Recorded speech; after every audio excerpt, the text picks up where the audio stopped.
What's up, guys? Welcome back to the channel. So today we're going to be talking about metal finish, how I do metal finishing. This is how I do it. It's everybody has their own little opinion on how metal finishing should be done. I'll show you how I do it, and we'll get into some techniques that I use that are maybe a little out of the mainstream, but are what I like to do because I like to be a little cautious on the stuff. But anyway, we'll get into it. All right, guys, when we start talking about metal finishing, this was a seam that I put in right here. You can kind of see where the weld line is. When I talk about metal finishing, basically what it is blending this down to where you can put minimal filler. I usually am okay with a little bit of filler, usually probably no more than an eighth. I try to stay under an eighth of an inch of filler anywhere on the car. But as you can see, we did a finish on this thing here. We actually got a decent little radius there, and you can kind of see where I've tied in the spot welds from this quarter. This is an area that I'm working. But you can see here, this is a previous repair from a guy that did this work previously, and that's where all this big humongous bubble gum is.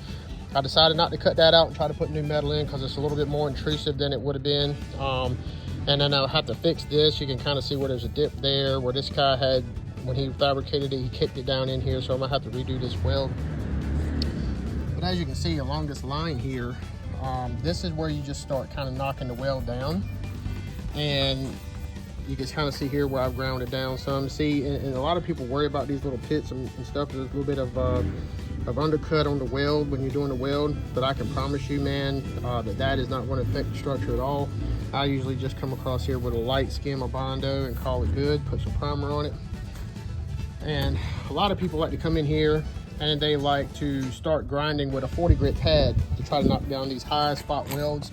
I don't really like using the 40 grit pad because sometimes you can get a little excited and dig real deep. So I do 80 grit across the board. I use 80 grit. You can see here where I knocked some of the, where I had my clecos, the spot welds of the clecos, where I cleaned that up, and I've still got to do this seam. So this is what it looks like, a welded seam. Now this is a little rusty because it's been sitting out in the weather for a couple of weeks. I ain't had a chance to get back to it doing other people's projects and things of that nature. But anyway, like I was saying, what I'll do is I'll come along this thing here and I'll try to really get down, dig kind of deep and knock the weld down, at least try to get it in the ballpark of the metal. And then once I get it into the ballpark of the metal, I take the grinder like this, and I try to tow it in to the weld itself to try to knock just the weld down. I don't really want to take a whole lot of base metal with it, because, you know, sometimes, especially when you're welding, you get a little bit of distortion. You know, you really can't help it, even if you weld the way you're supposed to, like I do, with an inch here, an inch there, an inch around the back, inch here, inch there. So you want to try to knock the weld down, and then you want to try to, then once you get the weld down fairly decent, you want to try to work this little bit of where the overlap is on the weld. You want to try to feather that out. So what I mean by that is, you start here, you dig the weld out pretty decent, and then you just start kind of working that weld back and forward, just a little hair, just a little increments. And don't stay in one spot too long, because if you stay in one spot too long, you can also warp the metal, especially this thinner stuff. I think this factory panel was 20 gauge, and I think the new panels are like 22 gauge or something. So they're two different thicknesses, but they're not very thick to begin with. So a lot of heat will distort them. When you start talking about the radiuses, right along these seams here, these radiuses, you need to be very careful on how you cut into these radiuses, because you can make the radius a little bit too big. And then what you'll have to do is, when you go to do your body work, you'll have to do a build-up with Bondo and then make the radius the same. And I try not to do that. I try to leave the radius the same throughout the entire deal, just the metal alone. That way I ain't got to worry about having to do a bunch of filler stuff. But as you can see here, you know, there's a weld seam, you know, there, and you can kind of see how pretty even it is. It's done pretty good. But like I said, guys, these little pits and stuff you get here from the welding process, that's really not to worry about. I mean, you get a little bit of that here and there. That ain't gonna hurt a thing. Like I said, I just do a light little skim of Bondo, and then we'll call it good.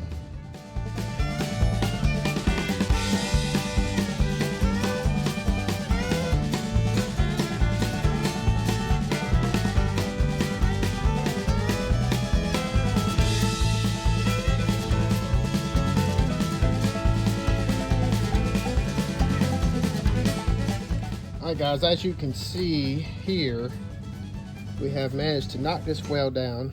We got the radius in here tied up pretty good.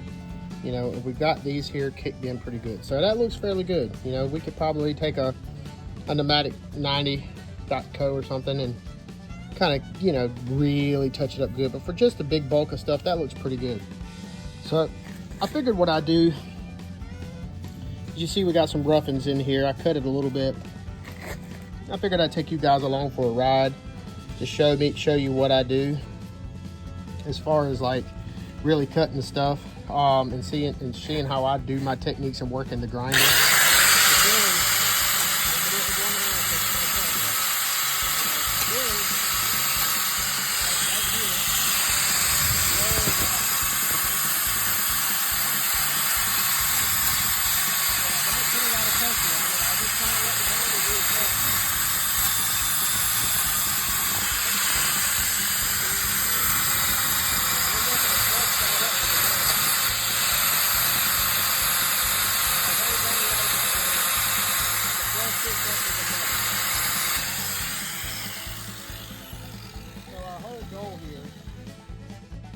Our whole goal here is to make a bit of focus. You see how that metal blended right into the existing base metal? That's exactly what we're trying to do here. We're just trying to cut this down enough that it just does kind of blend in with the existing base metal, and then roll the radius around to get, you know, to clean it up.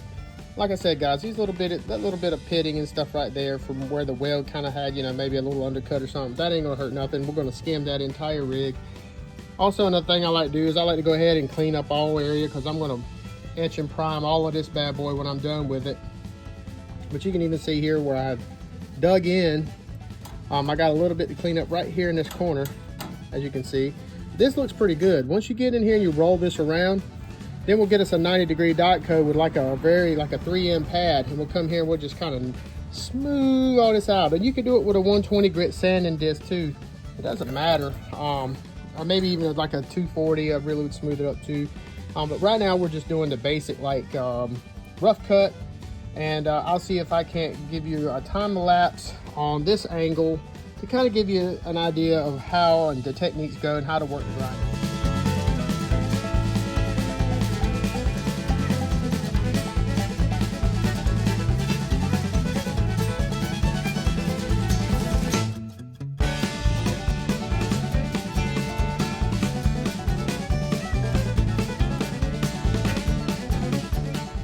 Alright guys, as you can see now from that time-lapse video, this is the finished product. Now, I ain't gonna say finished product, but that is the rough out. You know, we were careful with the radius. We cleaned up the metal around it. You know, there's a couple little spots we could touch up with a finer grit. You know, I was kind of scared to dig. But like I said, with 80 grit, man, it's hard to get into too much trouble. You have to do a lot more grinding. You have to sit here and dig it, but you can't really get yourself into too much trouble with 80 grit. But that right there is smooth as butter. It's a great transition. I mean, that transition right there, look, down further, here's the weld. There's the weld. Now come up here, there's your transition. Can you see it? Sure. You can see a little bit of it, a little bit out of the undercut of the weld, but you cannot even feel it. Like I can't hang my nail on it. So that tells me that that weld's good, that transition is going to look great. When I skim this whole thing, hell, I could probably just pretty much spray it with primer and, you know, fill body build-up primer, and it would clean this up. But that's that one little spot, guys, I just did a time lapse on, and I'm gonna finish trying to clean this rig up, grind this down, finish this up. Now I know you guys are probably asking me, why do I keep my tarp on here and let it flap around all over the place? Well, I'm just going to be honest with you, man. It's kind of a pain in the butt to put it on this car, and I have to store it outside at the moment because I haven't put it back on the chassis yet. So it kind of, you know, and plus it helps keep sparks out of the place and things like that inside the car. It kind of helps keep sparks from building up in there. But yeah, I keep this tarp on here just because pretty much it's a pain in the butt to put this thing back on. Just for you YouTube guys who are from North Carolina, I'm rocking my Turbo John Racing's t-shirt. If you don't know who that is, go check him out, Turbo John Racing. on YouTube. He does all kinds of stuff with race cars, and he's one of the most knowledgeable people on YouTube when it comes to like highly EFI and turbo and things of that nature. Guys, go check him out, give him a like and a subscribe. And yeah, so that I figured I'd give him a shout out because I watch his stuff too. He's really, really good.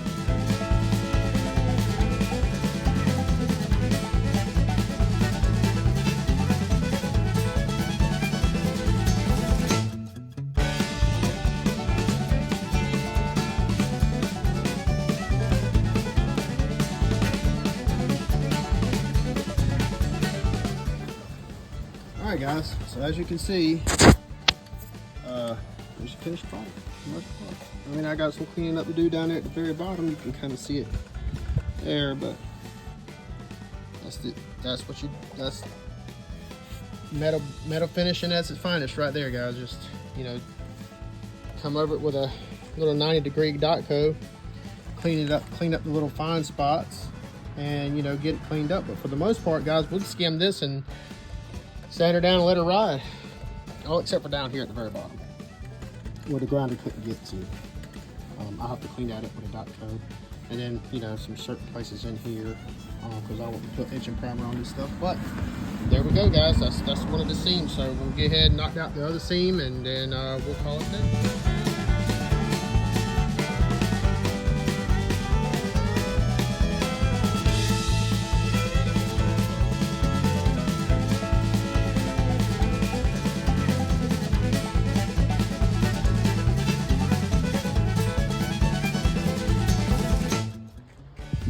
Alright guys, we worked on this thing for a while now. I've got some more work to do, but I'm not gonna film it all.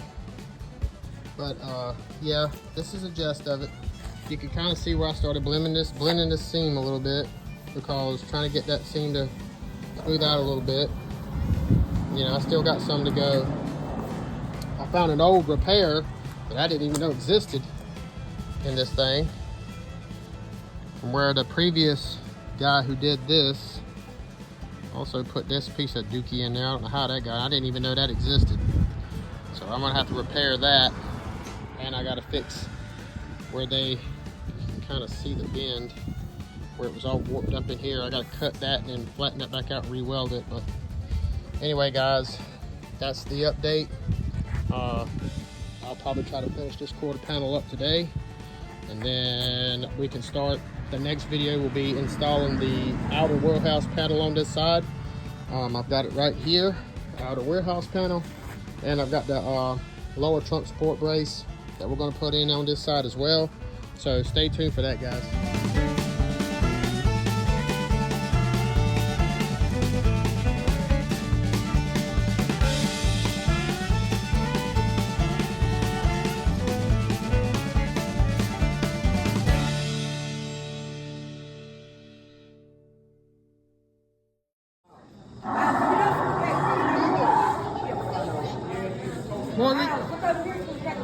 Miles, what are you doing? I'm not gonna do it.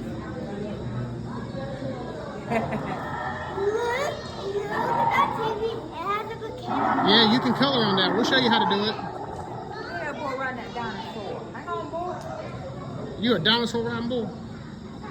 Dinosaur riding.